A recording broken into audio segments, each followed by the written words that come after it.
Victoria from Biblio Lifestyle, and you're listening to the Reader's Couch podcast, the show that will help you bridge the gap between living a full and busy life to one where you're reading, learning new things, and having fun. Today on the couch, I'm so excited to welcome author Taylor Hahn to discuss her heartwarming novel, A Home for the Holidays. A Home for the Holidays follows Mel Hart, a wedding singer who has always cherished the magic of the holiday season, largely due to her mother Connie's festive spirit. However, 2 weeks before Christmas, Mel's world is upended by her mother's sudden passing. As she grapples with grief, a woman named Barb appears, claiming to be Connie's estranged best friend. And we see Barb revealing a side of Connie that Mel never knew, and a past that was also filled with dreams.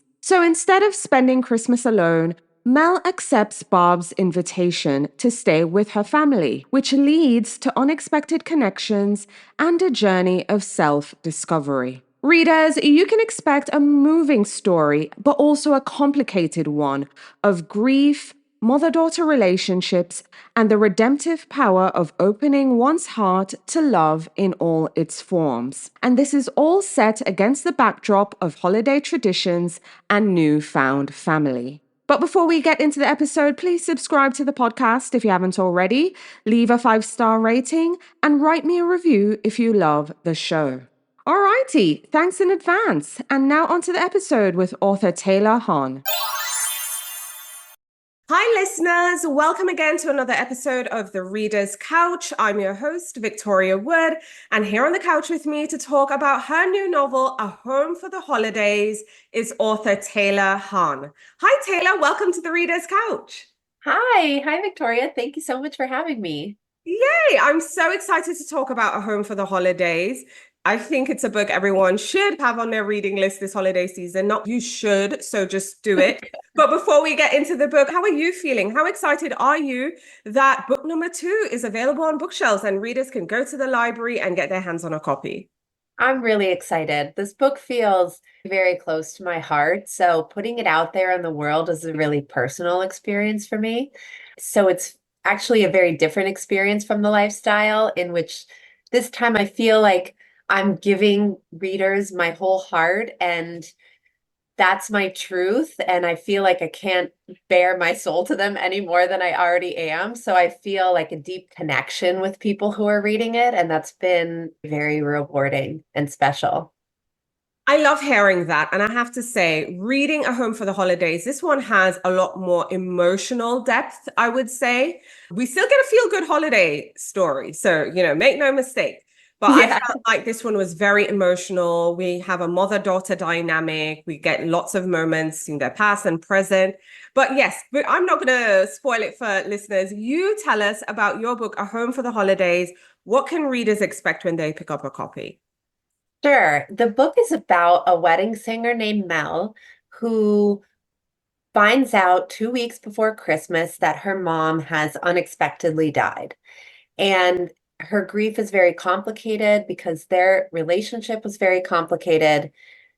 And she's really having trouble with the idea of spending Christmas in her mom's house. And so when she's contacted by this woman who's claiming to be the estranged best friend of her mom, and this woman says, "Come and spend the holidays with me," she takes her up on that offer. And then in spending the holidays with this woman, she ends up learning about this whole part of her life, her mom's life, that she never knew about before, in which her mom was trying to become a country music artist. And she's seeing this side of her mom that she didn't know existed and didn't understand. And in so doing, she's actually looking at her own life and feeling like, what was I missing out on, and what am I missing out on by not putting myself out there? And so then there are fun parts of the book that I really don't want to spoil. But in addition to that grief story, it is a holiday book, like you said. So it takes place in the 2 weeks surrounding Christmas, and it's in Chicago, so it's snowy. And the woman that she's staying with is a fabulous cook. And so they're having like all these really cozy holiday meals and they're going sledding. And it is really this mother-daughter story wrapped up in this kind of cozy holiday blanket, which I love about it because I think that readers who love holiday books and movies like me can get that feeling, but also this kind of deep reflection on mother-daughter relationships. Yes, it's a really deep reflection on mother-daughter relationships. But like you said, we get the feel-good moments too. Mhm. So let's talk a bit about our main character, Mel. Like you said, she performs with this wedding band, but she has a boyfriend. And then he goes off with this other band and they break up as a result. And that was what her life was looking like before the whole moving back to her mom's house for the holidays. So tell us a bit about Mel and who she is before going back home and before we get into the deep dive with Connie and the boyfriend, Dan. Yes. So she's always wanted to be a singer and ended up in this wedding band, which she was happy with. And her boyfriend Dan is also in the band. And then her best friend is also in the band. And she feels pretty content with her life. But as a result of the complications that she's had to deal with from her mom's alcoholism. She's also ended up being quite a guarded person, not really opening herself up to love in all of its forms or really new experiences or really just putting herself out there. She's become like very emotionally shut off from both herself and the world. And so that's why even though she had these big dreams of music, she's really become kind of content in her comfortable, smaller life. And when she's contacted by the character of Barb, who is really this vivacious and brave person, um, she ends up feeling like this whole new dose of confidence. And in dealing with her past, she's able to decide, all right, maybe I could put myself out there and open myself up more to love and chasing my dreams than I ever felt comfortable doing in the past. Yes, absolutely. And Barbara is a great character. I feel she is the bridge that kind of brings Connie's backstory to the forefront, especially for Mel, discovering Mhm. that, hey, her mom had a life and she wanted to be a singer-songwriter as well. She also has a connection to someone who, in the present day in the novel, is this big country music star. So I love seeing that connection. But I also want to say, without spoiling it for folks, Barbara has a son, right? And Yeah. I felt like this storyline was a very feel-good, charming. This is where we get a bit of a romance storyline. So Barbara's son, Henry. So there's that to look forward to as well. And again, we get those feel-good holiday feels. So, of Yeah. the characters, who is your favorite? Who is your favorite to write or discover, or who do you think readers will resonate with the most? Oh, I think Barb was very fun to write because she's just outrageous. So the things that come out of her mouth, I was just cackling as I was writing them. I love that about her, that she just says whatever's on her mind, because that's really the opposite of Mel in the way that she was so guarded about her feelings. So that was very fun. And I always envisioned Barb as like in the book I talk about how she had a history on Broadway, and to me she just embodies that character, just like a Broadway star who never quite got there but is still very theatrical in the way that she lives her life. So I loved writing Barb.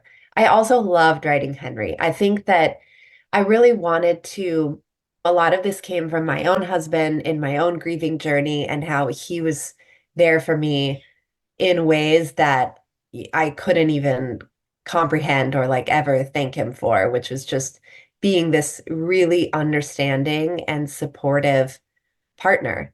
And Mel's original boyfriend, Dan, is the opposite of that. He is basically, okay, you've been grieving for 3 days. Time to get a move on because it's pretty inconvenient for me. And then she meets Henry, who who is just really an ear for her and he's also going through some personal issues. And so they just talk. And I think that's so beautiful and romantic that they're just really there for each other in this time of crisis. And it's also fun. I like a good love story in a book. Even if I'm reading a book about war, I want a little bit of a love story. So for me, I like having that little aspect to it. Yes, I agree. And that's why I always want to insert, hey, it's a feel-good story. I promise. Yeah. It has that depth, but we're going to be invested in their future together. And I loved Henry, so I loved hearing that as well. I noticed you mentioned that your husband was very supportive during your own grieving journey. So Mhm. the original question would have been like, what inspired this novel? But I'm gathering you went through some grief as well, which is probably why I felt like that storyline and that through line with the mother-daughter relationship was just so well done. I'm guessing it's from some of your personal experience too. Yeah, it is. I had only briefly conceived of the idea of writing a holiday novel when my mom passed away. And so I had this vague idea of writing a story involving a house where people live together over the holidays. Um, and I hadn't gotten much farther than that. And then my mom died, and then it all really started to take shape because I felt like there was just no story that I could write that wasn't my emotional truth at that phase in my life. It was like I had started to write about Mel's music journey, but it would just veer back to grief. And eventually, I just had to admit that I just have to tell my own story, really. There are tweaks. The emotions are real while the facts are not real. I felt like when I got to that place of, okay, I just have to write my emotional truth, that is how this story was born. So, yeah, my mom died in 2022, and I had just started to write this book. And it really was a way for me to process all my feelings on the page. I felt like every difficult conversation that Mel has with Barb in the book is a conversation that I almost wish that I could have had with my mom. And so being able to write into that was really healing for me. And I still think of Barb and Henry as real people who live in Chicago, who I thank for for helping me process my grief. Yes, we love that. I love hearing when authors are like, yes, these are real people to me. I feel that Yeah. way. So yeah, I love that as well. And I have to tell you again, it's a feel-good holiday novel. I promise you, listeners. But you do get that realness, that grit. I think anyone who's ever had to go through a holiday season without a loved one, and Mhm. even if that relationship with that person is complicated, which is exactly what I appreciated about this. It's not a perfect, picture perfect, quintessential mother-daughter relationship. It was complicated. And I think we all have some level of complicated relationships in our lives. So that for me made it really relatable. And with the holiday season coming up as well, I know that's a bridge some folks are going to cross, whether it's fresh or whether it's been a few years behind them. So I felt this was really relatable. So it's like, okay, we can work through it together, but then we have the feel good story at the end. So I really appreciated that so much in this novel. Oh, that's great. I'm so glad to hear that. Yeah, it is a really difficult time to encounter the holidays for the first time without that person. And for me personally, it was always so hard because my mom loved Christmas, just absolutely loved that time. She loved watching Hallmark movies. Our house was always decked out beyond belief. And then she would leave her Christmas decorations up until March because she couldn't bear to take them down. So it is, especially having written this mother-daughter story because of her, it felt also really appropriate to make it a holiday story as a tribute to her love of that season. Oh, I love that. So everything is just coming together. That is just so beautiful. And the good news is you'll always forever have this story out there. And you actually did it. You put pen to paper and you got that emotional story out as well. Now, the first book I read from you was The Lifestyle, which is your debut. It's a different story than A Home for the Holidays. But for listeners who are not familiar, tell us a bit about The Lifestyle and what can they expect? Yes, very different. It's about a woman named Georgina who's an attorney in Manhattan, and she really thinks that her life is perfect. Like everything is in order, super type A personality, got the husband, the job, the apartment. And then she finds out that her husband is having an affair. And instead of letting it destroy her life, she decides to get back, take charge of her life by having the two of them become swingers. And then they embark on this swinging journey in New York, which ends up being nothing like they expected, but really healing for them in a lot of ways. Like it forces them to really acknowledge what they actually want in the bedroom and also outside of it in their lives. I would say what these two books have in common is tackling some hard subjects with a lot of humor, which I think makes it fun to read. Nobody, it's not fun to just read about some devastating life events like affair or grief or death without a little dose of humor. And so in the lifestyle, she encounters some totally wacky experiences at whether it's at like a club or some swingers party in New York. So that book was super fun to write. I felt like in writing that book, I was really writing to make myself laugh and to entertain and to explore this kind of crazy question that I had. And then with this book, I was really writing for me, for my own healing journey. I love that. And yes, The Lifestyle is entertaining. I dare say zany, funny. It's that book you pick up when you want just a ridiculous pick me up. Yeah. It's a wild ride, but it's a good one. It's a good ride as well. So we have The Lifestyle. That's book one. A Home for the Holidays is book two. Are we working on a third? Anything you can tell us? I am. I did just start working on a third. The craziest thing that I'm doing in the third novel is that I'm trying to handwrite it. So everyone thinks I'm totally nuts, but it's been actually really interesting so far because it forces me to slow down in a way that I think is really important and get disconnected from the internet because I have a terrible habit of writing on the computer and then I'll think, oh, I need to Google this one question that I have. And then I'll Google that question and then I'll just start looking at Instagram. Like it's the worst. So I am trying to disconnect. This book is the opposite of personal. I'm trying to write actually something that is political, a political drama, but very emotional and family-based one. So it's been freeing to write something that's so disconnected from my life since A Home for the Holidays was absolutely so connected with my life. It's at the very early stages, but I'm having a lot of fun with it. That family dynamics and politics, I feel Yeah. always going to make for an interesting read. Always. Yeah. So that's exciting. That's exciting. But I get it. It's early days yet. Yeah.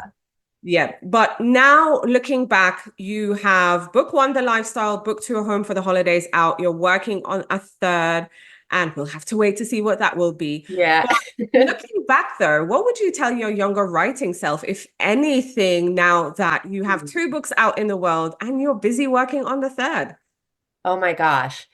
That's a great question. I think that when I was younger, I always loved books and writing, but to me, I really didn't understand how a book came to be. I felt like when I would just go to Borders, because yeah, that's where I bought all my books, they were there on the shelves, but authors didn't seem like real people to me, and books didn't seem like a business. They just seemed like this incredible magical art form that was just there. But I never thought of who is this person who wrote this book and how did they do it? And so it just didn't feel like attainable to me. So that's why I became a lawyer. I just like fully veered away from my creative dreams and went into the practical. So I think what I would want my younger self to understand is that if you want to write a book, it actually is possible. Authors are just real people, and this is just their job. And You just have to learn how to do it in the way that you would learn how to do any other job. Like in the same way that I went to law school to become a lawyer, you just have to learn how to write a book and how to get an agent and how that whole process works. And that it is possible. And there are just all of these resources that are available. And once I started learning what those were, which was like many years later after becoming a lawyer, I realized, okay, maybe I could do this. Yeah, I love that. And I think we're similar because I thought the exact same thing about books when I was younger. They're just magical. It's Yeah. not, I didn't even think about the person behind it who's writing it. I know there's a name on the cover and Yeah. I can make these connections, but it was just, yeah, I had no idea. But yes, it is a business. It's a real Yeah. thing, and authors are real, just everyday people. Hmm. And I think that's what I enjoy bringing to light with the podcast is that hey, authors are real everyday people. They like some of the same things we Yeah. like. They don't like the same things, and we tend to have similar points of view on things as well too. So yes. Yeah. Yeah, it's a real thing. But speaking of younger you, I want to get into your reading life. What would you say was your favorite Yeah. childhood book that you can remember? Ooh. I feel like this is somewhat unoriginal, but I was obsessed with Harry Potter. But that wasn't really a book that I ever wanted to write. I never thought, oh, Harry Potter makes me want to be a writer. Harry Potter just made me want to be a witch. But I did start writing Harry Potter fanfic, and that's how I got into the whole, like, that's how I really started exercising my creative mind, I think. And I would love to find it, but I haven't been able to. Oh I know no. it's somewhere out there on the internet, but I don't know, it's in the abyss. Um, but I do recall that it was probably the first time that I ever really tried to write creatively was with my Harry Potter fanfic. And then I remember in high school, I was really into this book called Dancing in My Nutty Pants. Have you ever heard of this? Oh no. I don't know if it was just a me thing, but it was basically about this girl who had a big crush on this guy. It was very YA, like cute romance in my nutty pants. I need to Google it and figure out who wrote it I because need to it Google stuck with it. me. Yeah. And Huh. then I was very inspired by that book to write. And so I did start writing a YA novel after that. And mine was called Emma No Pants. So very similar. I love that. That is so cool. But I have to say, I love hearing that you started writing fan fiction because Yeah. I think fan fiction is so underrated and unappreciated, especially in the reader community. I'm like, no, this stuff is good. You probably know this resource already, but I just have to say, did you check the Wayback Machine? No, what is that? I will Oh check my it. gosh. You need to just put in Google Wayback Machine. It will Okay. take you to this, and you can find like old blog posts, old articles. Like if you even have a glimmer of the idea of the name of something or the name you use or the title, you can find stuff. Yeah, it's Okay. Wayback Thank Machine. you. And the website is web.archive.org. So, anyone listening, if you have something you've been looking for, I highly recommend the Wayback Machine. I was able to find some old writings online through it because, yeah, it's essentially the internet's archive. So web.archive.org. But if you just search My Wayback Machine, gosh. you'll find it. Yes, it is a Thank thing. you. Thank you so much. I am team fan fiction. I know some folks would write some stuff and like they're no longer on the internet. And yeah, I find stuff. Yes, I recommend The Wayback Machine to everyone. But what books have you read recently that you would now recommend? Right now, I actually have it right here. So I'm reading this right now, One Last Summer by Kate Spencer. It's so good. It's so good. I also love her. I went to her event for this book here in LA, and I'm almost done with it, and I just absolutely love it. It's about this group of friends that reunite at the summer camp that they used to go to, and it's a romance, and it's just so well written and excellent. Um, Before that, I read Real Americans by Rachel Kong, which is also excellent. And then up next for me is Mad Woman by Chelsea Beaker, which I cannot wait to read. I actually literally have 2 copies of it. So I'm just going to read one right after the other, just twice in a row. And then another book that I have to mention is Sandwich by Catherine Newman, which I had read before Real Americans. And oh my God, it just killed me It in is the such best a good way. book. It is such a Yeah. good book. I love all your recommendations. They are great. We also love indie bookstores on the podcast as well. So share with our listeners some of your favorite local indies. Oh, yes. I'm doing my launch event for A Home for the Holidays at Pages, a bookstore, which is in Manhattan Beach, close to LA. And they're fantastic. I also did an event for the lifestyle there, and they were just wonderful. I think they just make such a great community for authors and readers. So I really love that bookstore. And then in Phoenix, which is where I'm from, I'm going to do an event at Changing Hands, which is also a really great bookstore. They have both why am I can't think of the word? Reused books. Yes, used books. They're used Used bookstore, books. new bookstore, everything in one. Yes. I don't know why. Used books and new books also. And then what I think is very fun is that they have a bar in the bookstore, so you can get a glass of wine and read your book, which I love that. I love that too. Yeah, me too. Me too. So, getting back to A Home for the Holidays, again, I know you've done your job, you've written the book, it's out there. Readers, I really want you to get a copy of this one before the holidays, but even during the holidays, and you can get a copy and buy one and gift it to your friends this season. But what are you hoping in an ideal world that readers might think or feel or pick up the phone and want to call a friend or a family member after they've turned the last page? Yeah, I think that the biggest takeaway from this novel in writing it for me was just the idea of having empathy for people that we have complicated relationships with. And I think that unfortunately, sometimes we don't realize how we weren't offering empathy to someone until it's too late and they're gone. I think regret and grief is very common, and that's a theme that I really wanted to explore. So, just the idea of realizing that if you have a complicated relationship with someone, there might be aspects of their life that you don't know or understand.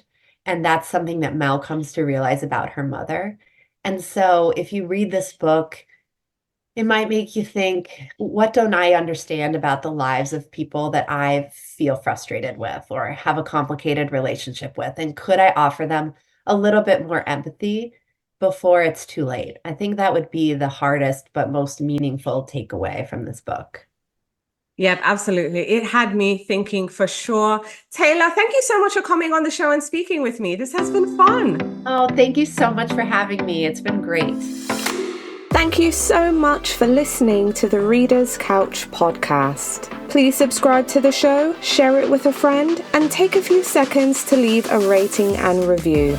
Until next time, stay lounging, stay reading, and whenever you're in doubt, go straight to your local bookstore or library. Thanks again for listening, and happy reading.